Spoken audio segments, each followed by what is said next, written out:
केंद्रीय मंत्री स्मृति ईरानी ने राहुल गांधी पर साधा निशाना, कहा लोगों को रंग बदलते देखा था लेकिन परिवार बदलते पहली बार देखा है।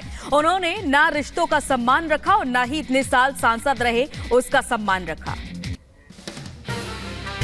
रिश्तों की दुहाई इतनी दी, फिर वायनाड चले गए। वायनाड जाकर जब नामांकन पत्र भरा तो घोषित कर दिया कि अब वायनाड ही उनका परिवार है। हमने कहा वाह भैया, लोगों को रंग बदलते देखे थे, परिवार बदलते पहली बार देखे। बीजेपी नेता शाहनवाज हुसैन ने INDI गठबंधन पर साधा निशाना, कहा मोदी पीएम बनने के लिए NDA के वोटर मतदान केंद्र पहुंचे जबकि महागठबंधन के वोटर अपने घरों में सोए रहे। NDA के उम्मीदवार जीतेंगे, इसमें कोई शक की गुंजाइश नहीं और पांचों सीट पर भारी मतों से हमारे उम्मीदवार की जीत होगी। लोकसभा चुनाव के लिए दूसरे चरण का मतदान पूरा। दूसरे चरण में 14 राज्यों के 88 सीटों पर कुल 61% डाले गए वोट। इन सीटों पर कुल 1202 उम्मीदवार चुनावी मैदान में थे। दूसरे चरण के मतदान के बाद पीएम मोदी ने जताई खुशी, सोशल मीडिया पर पोस्ट लिखा, शानदार रहा दूसरा चरण। युवाओं और महिलाओं ने NDA पर जताया भरोसा। पीएम मोदी ने अपने पोस्ट में आगे लिखा, मतदाता NDA का सुशासन चाहते हैं।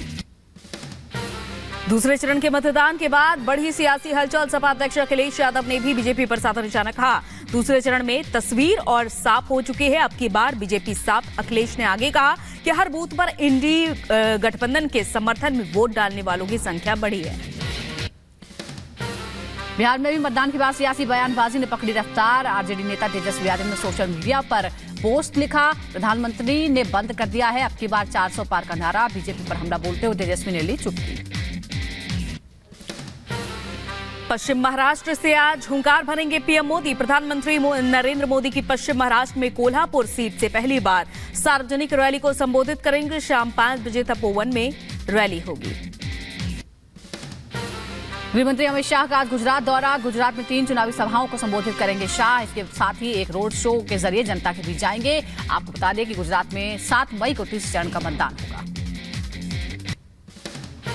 आज यूपी के हाथरस, फिरोजाबाद और औरैया में सीएम योगी आदित्यनाथ का दौरा। तीनों जगहों पर सीएम योगी आज करेंगे जनसभा को संबोधित। सबसे पहले सीएम हाथरस से आज प्रचार की शुरुआत करेंगे। दूसरे चरण के बाद तीसरे चरण की तैयारियों में जुटे प्रधानमंत्री मोदी। पीएम मोदी ने यूपी के बरेली में किया mega road show. Road show के दौरान कार्यकर्ताओं और समर्थकों की जुटी भारी भीड़। कार्यक्रम में पीएम मोदी के साथ मौजूद रहे सीएम योगी। कांग्रेस के मैनिफेस्टो को लेकर बड़ी सियासी हलचल। कांग्रेस के मैनिफेस्टो पर सीएम योगी ने भी बड़ा हमला बोला, कहा गोकशी की छूट देना चाहती है कांग्रेस। कांग्रेस को आड़े हाथ लेते हुए सीएम योगी ने कहा कि अल्पसंख्यकों को खाने की छूट देकर आस्था के साथ खिलवाड़ की साजिश। बीते शुक्रवार को पीएम मोदी ने दक्षिण में जेपी नड्डा ने भरी हुंकार। कर्नाटक के हुमानाबाद में विपक्ष पर गरजे जेपी नड्डा। कांग्रेस को बताया PFI का हमदर्द। नड्डा ने अपने संबोधन में कहा, भ्रष्टाचार के खिलाफ हमारी लड़ाई जारी रहेगी।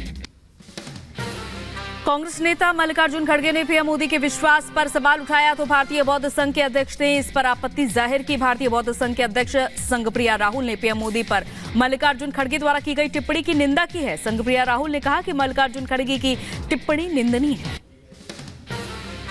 अमेठी और रायबरेली को लेकर कांग्रेस का आज महामंथन। दोनों खास सीटों के उम्मीदवार को लेकर होनी है चर्चा। मल्लिकार्जुन खड़गे की अध्यक्षता में कांग्रेस की केंद्रीय चुनाव समिति की बैठक में अमेठी और रायबरेली की सीटों पर चर्चा होगी। हाँ, सपा के राष्ट्रीय अध्यक्ष अखिलेश यादव का कानपुर और कन्नौज का दौरा। दोनों जगहों पर अखिलेश रैली को संबोधित करेंगे। दिल्ली की MCD स्कूलों की याचिका पर दिल्ली हाईकोर्ट ने केजरीवाल सरकार को लगाई फटकार। कहा सत्ता के अहंकार में है दिल्ली सरकार। आपने कहा LG ने गैर कानूनी फैसले से नहीं हो पा रहा है काम। यूपी के बदायूं में समाजवादी पार्टी को लगा बड़ा झटका। करीब 1100 से ज्यादा सपा कार्यकर्ताओं ने बीजेपी को किया ज्वाइन। बीजेपी में शामिल होने वाले कई बड़े नेता शामिल थे। यूपी के बदायूं में सदस्यता ग्रहण समारोह में पहुंचे परिवहन मंत्री दयाशंकर सिंह, MLC वागेश पाठक, महाराज सिंह, पूर्व जिला पंचायत अध्यक्ष मधुचंद्र समेत कई नेता मौजूद रहे। सपा और BSP छोड़कर आए लोगों ने ग्रहण की बीजेपी की सदस्यता।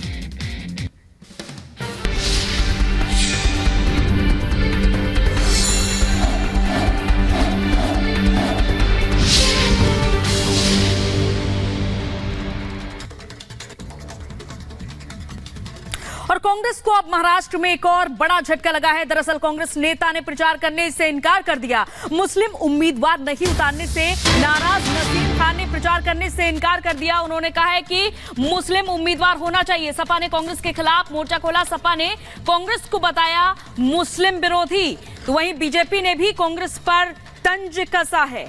तो अब ये देखें, लगातार एक के बाद एक कांग्रेस को बड़ा झटका लग रहा है चुनाव के बीच में, जहां स्टार प्रचारक की भी अब नाराजगी देखी जा रही है।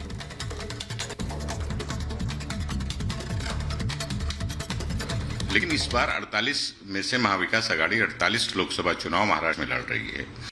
कांग्रेस 17 सीट पे चुनाव लड़ रही है। एक पे भी उम्मीदवार अल्पसंख्यक समाज का नहीं दिए जाने से लोगों में बहुत रोष है। कल से बहुत सारे महाराष्ट्र के मुस्लिम संगठन के पदाधिकारी मुझसे मिले हैं। कांग्रेस के सभी लीडर्स और पदाधिकारी आकर मिले हैं। लोगों में गुस्सा है, नाराजगी है कि आखिर ऐसी क्या मजबूरी है जो 48 में एक भी जगह पे लोकसभा की उम्मीदवारी नहीं दी गई है। महाराष्ट्र प्रोग्रामी स्टेट हमेशा से रहा है। यहाँ से अब्दुल रहमान अंतुले साहब सांसद चुन के जाते थे, डॉक्टर रफीक जकरिया जाते थे, और महाराष्ट्र में पिछली बार हिदायत पटेल को अकोला से चुनाव हम लोगों ने लड़ाया था। तो महाराष्ट्र में कहीं ना कहीं एक सिंबॉलिक कि महाराष्ट्र की अल्पसंख्यक समाज की आवाज देश की लोकसभा में गूंजे, वो एक अपेक्षा लोगों में थी। तो जहां बीजेपी कांग्रेस पर अल्पसंख्यकों के तुष्टीकरण का आरोप लगाती है, तो खुद कांग्रेस के अल्पसंख्यक नेता ये कहते हैं कि कांग्रेस को मुसलमानों का वोट तो चाहिए, लेकिन वो मुसलमानों को अपना उम्मीदवार नहीं बना रहे हैं। नसीम खान ने यही कह के चुनाव प्रचार से इनकार कर दिया। पूरी खबर इस रिपोर्ट में आपको दिखाते हैं।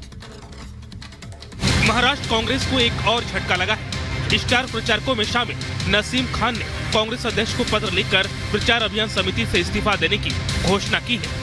नसीम खान ने कांग्रेस के राज्य में किसी भी मुस्लिम उम्मीदवार को टिकट नहीं दिए जाने पर नाराजगी जताई है। चिट्ठी में लिखा कि कांग्रेस को मुस्लिम वोट तो चाहिए, लेकिन उम्मीदवार नहीं। महाराष्ट्र की कुल 48 लोकसभा सीटों में से एमवीए ने एक भी मुस्लिम उम्मीदवार नहीं खड़ा किया है। अबू आजमी ने भी पार्टी पर सवाल उठाए हैं, तो वही बीजेपी ने कांग्रेस पर प्रहार किया है कि दो ऐसे दल, उद्धव ठाकरे और शरद पवार जी का, जिनके पास न दल का नाम बचा है न चुनावी चिन्ह बचा है, इसके बावजूद भी जो कांग्रेस दल राष्ट्रीय पक्ष है उसको पूरी तरह से अपमानित कर दिया। और वही कारण है कि मुंबई और महाराष्ट्र के कांग्रेस के नेताओं में पराजय। आइए देखते हैं हमारे सहयोगी अनूप की रिपोर्ट। तो बिहार के लोकसभा चुनाव में अगर हम हॉट सीट की बात करें तो पूर्णिया के अलावा एक और हॉट सीट है जो इस वक्त चर्चा का विषय बना हुआ है, और ये सीट है मुंगेर लोकसभा सीट। और ये चर्चा का विषय इसलिए बना है क्योंकि यहाँ से जो अशोक महतो है, जिनकी कहानी तमाम लोग जानते हैं कि किस छवि से आकर अब राजनीति में उन्होंने अपनी पत्नी को यहाँ पर चुनाव में उतारा है। सर, दिल क्या कह रहा है, हिंट क्या दे रहा है दिल आपका, यहाँ क्या होगा? अशोक महतो और उनकी पत्नी अनीता देवी को समर्थन दे रही है। आप बताइए चाचा, क्या लग रहा है लोकसभा चुनाव में क्या होगा? यहाँ ललन सिंह का है। ललन सिंह का है। प्रधानमंत्री चुनना हो तो मोदी जी। मोदी जी। और विकास की बात करें अगर आपके इलाके में मुंगेर, विकास हो पाया चाचा जी यहाँ? विकास तो बहुत काम हुआ है। विकास नीतीश पलटू राम है, इधर उधर होते रहते हैं, तब विकास बहुत कम हुआ। लेकिन आप तो भरोसा ललन जी पे जता रहे हैं, क्या उन्हीं के साथ साथ मजबूरी है। विकास तो जिस महीने में होना चाहिए वो नहीं हुआ, फिर भी ललन सिंह ही। मतलब व्यवस्था से खुश हैं आप? बिल्कुल सर। तो कौन आएगा इस बार मुंगेर में? ललन सिंह सर। ललन सिंह जी जी, ललन सिंह। दिल कुछ कह रहा होगा ना, हिंट तो दे रहा होगा। कौन आएगा? अशोक जी। अशोक जी आएंगे। ललन सिंह है। हाँ, ललन सिंह। क्या लग रहा है लोकसभा जो आपका मुंगेर है हॉट सीट हो गया है, एक तरफ अशोक महतो, दूसरी तरफ ललन सिंह। अनीता देवी ही जीतेगी। जीतेंगी? जीतेगी। यहाँ की जो जनता जो है ना, सब यहाँ परिवर्तन चाह रहा है। दिल क्या कह रहा है? दिल कह रहा है कि अशोक महतो को जिताना है, तो अशोक महतो जीतेगा। क्यों जीतेंगे भी बता दीजिए। उन पर है कुछ बात। हम लोग का एक ही मत है, एकदम अनीता देवी। अनीता देवी जी, एकदम। आरजेडी को 1 लाख से तो अनीता देवी जरूर जीतेंगे। ठीक नहीं हुआ यहाँ? कुछ नहीं ठीक हुआ। दिल क्या कहता है, हिंट क्या दे रहा है दिल? हिंट तो दे रहा अनीता कुमारी पे। मुंगेर जान रहे हैं ना, हॉट सीट बना दिए आप लोग। हाँ, हम लोग तो बोलते हैं ललन सिंह को। ललन सिंह को एकदम होगा विकास, एकदम 100%। हम तो खुश नहीं है। नहीं, जिनको कहिएगा उसको दे देंगे। क्या लग रहा है मुंगेर में? हम किसी से नाराज नहीं है, बस हमारा बस बढ़िया नेता चाहिए, मिल गया उसी को देंगे। कौन है बढ़िया नेता?